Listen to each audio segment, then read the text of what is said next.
I first met him in 2008 during an IPL game in Ahmedabad. Modi ji and Amit Shah ji, they were at the prize distribution ceremony, and I was captain of Kolkata Knight Riders.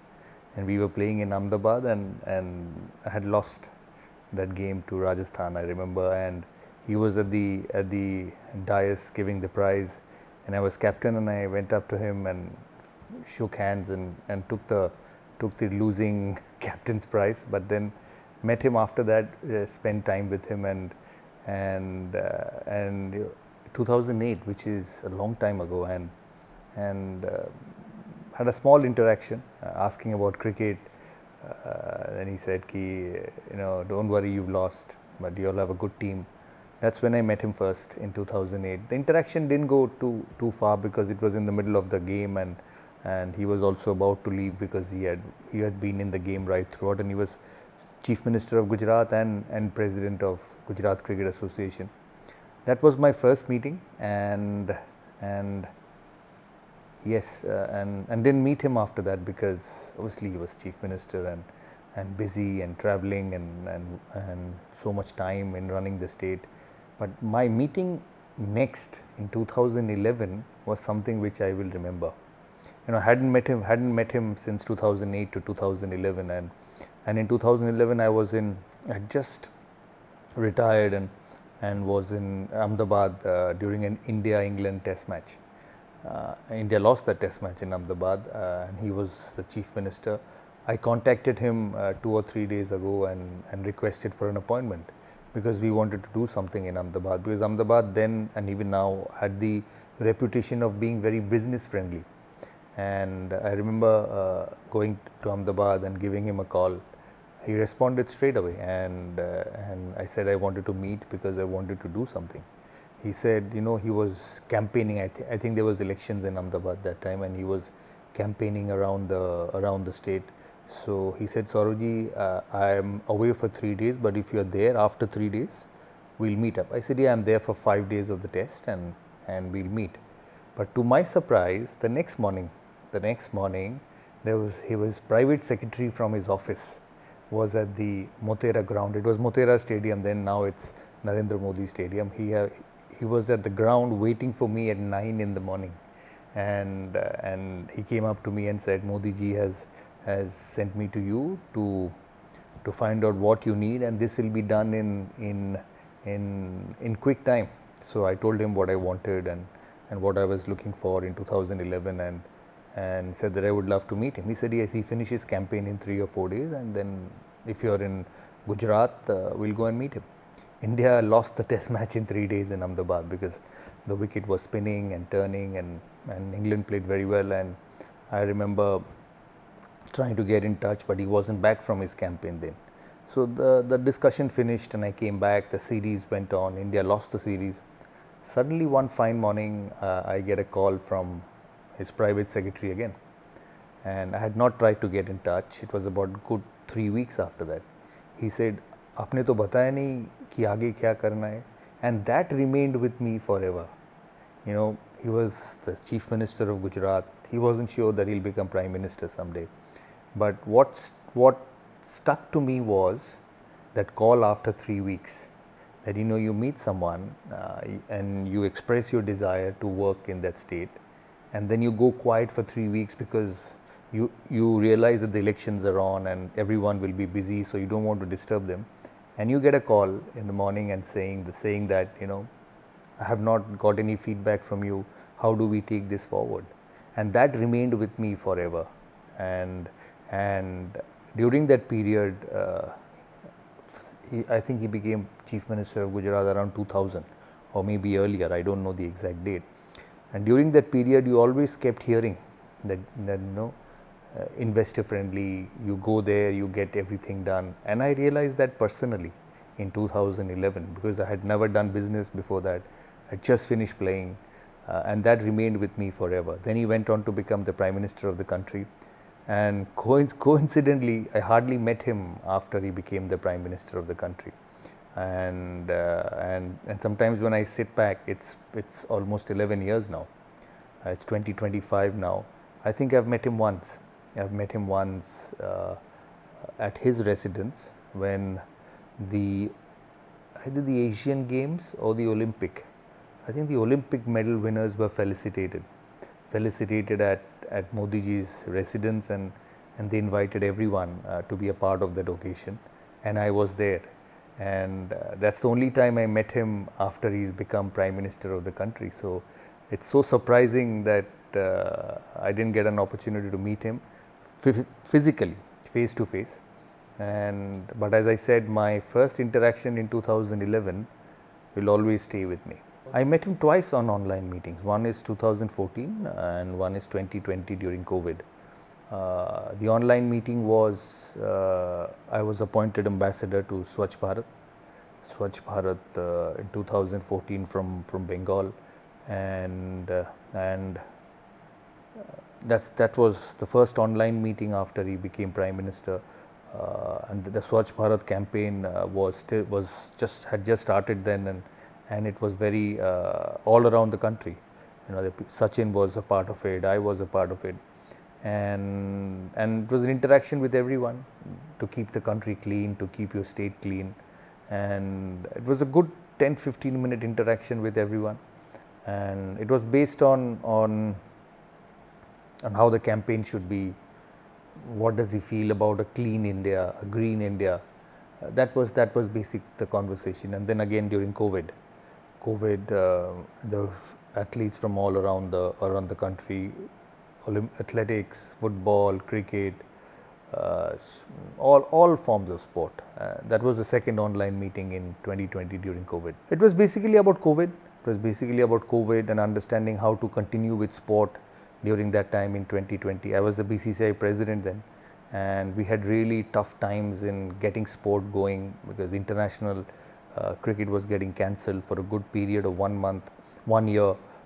Nobody knew how to start and when to start, because I remember during that period IPL got shifted in 2020 April to Dubai in September, and South Africa was supposed to tour here in March, and the tour was fixed. The South African team was in India.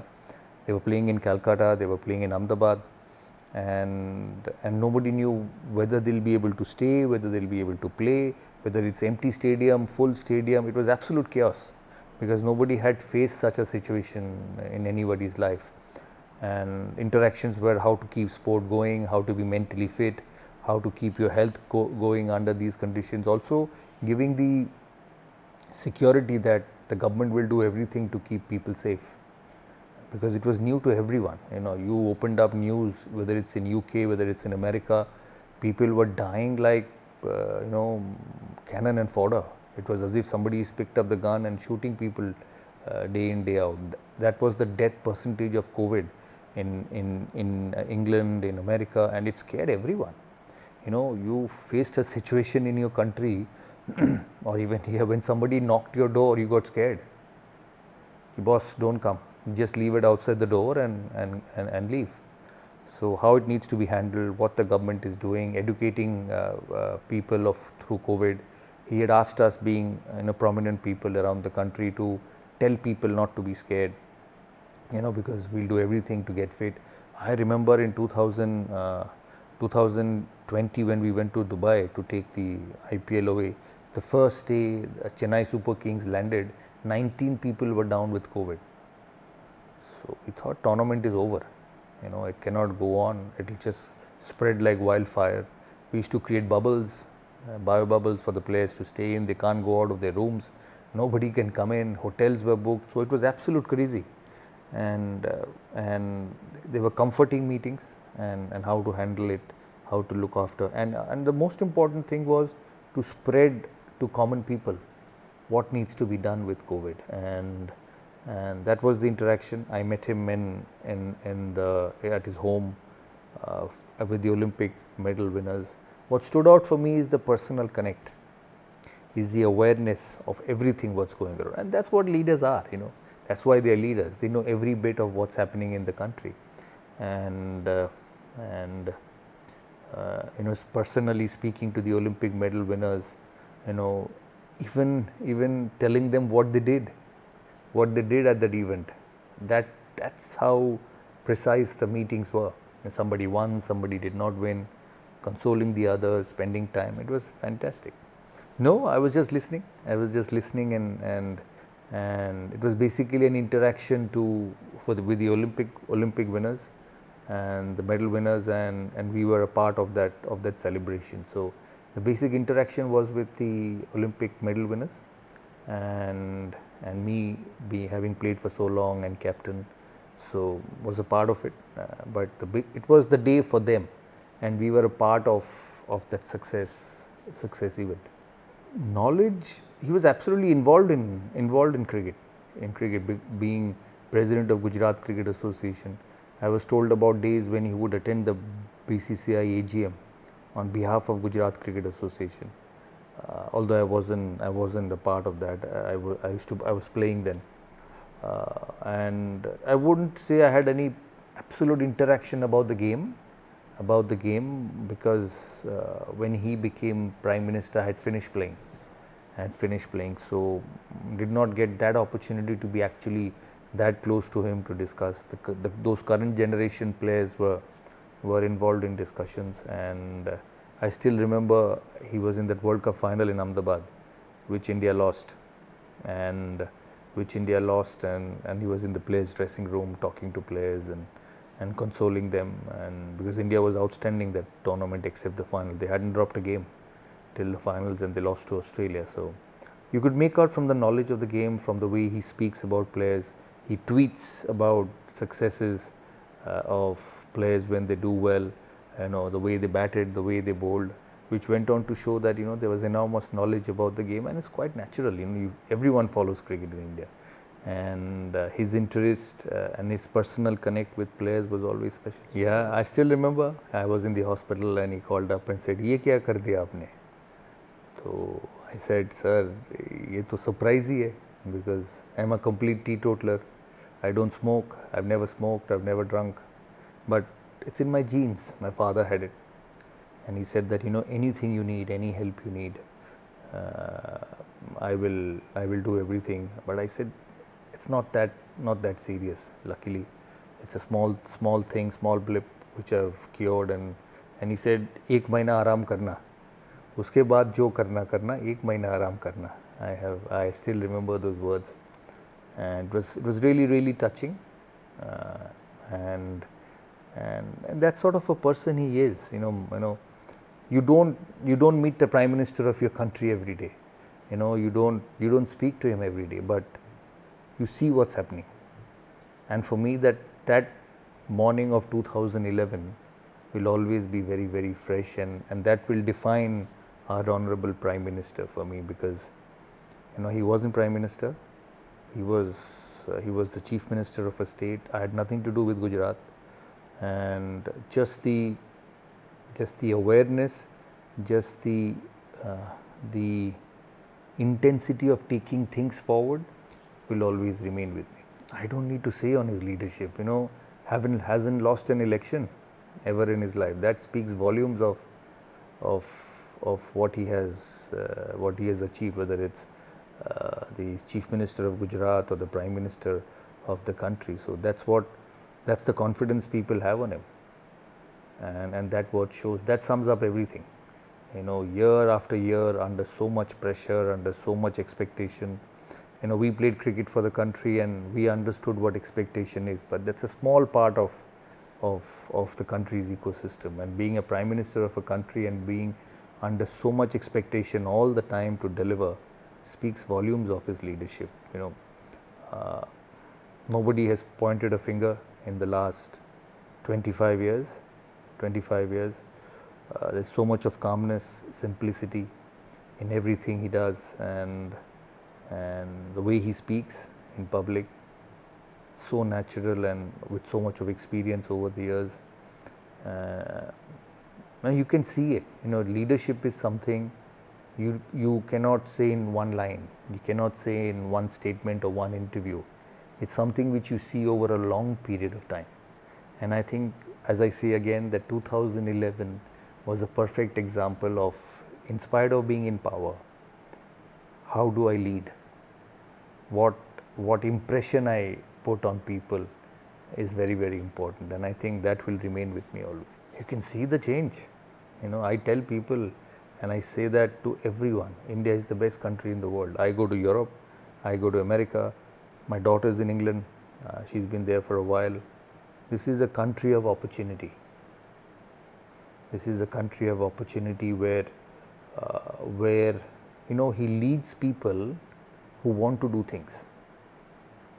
And I have worked in European culture, and I see our people led by our Honorable Prime Minister working is chalk and cheese, and I say that to everyone. We are fortunate that we see this India, and it will only progress. It will only progress in terms of work. I don't understand politics. I don't do politics, so I don't understand. But the progress, the opportunity, the way business people want to grow, the way young people are helped is fantastic. Wish him a very happy birthday. 75 years is a long time, but so good to see him healthy and strong and taking the responsibility of the country on his shoulders, because it's not easy. The pressure, the expectations, and India's picture to the world is very different, the modern India's picture, and you can see it, how India gets respected not only just in sport, but in other professions as well, in business, in politics. People from India holding the center stage in multinationals. So India's picture to the world has changed enormously. I wish him the best of health. He looks fit and fine, with so much of workload, so much of mental pressure, because it's not just physical. The toughest part is the mental part. The mind doesn't stop working, even if you are sitting on your chair or sleeping or about to be on your own. This part of the body doesn't stop working, and to hold on to it for such a long period of time speaks volumes of his character and how he manages things. So wish him a healthy life. 75 is just a number for him. Wish him all the success, all the love from me and the countrymen, and as I said, and I believe that wish he lives 100 years.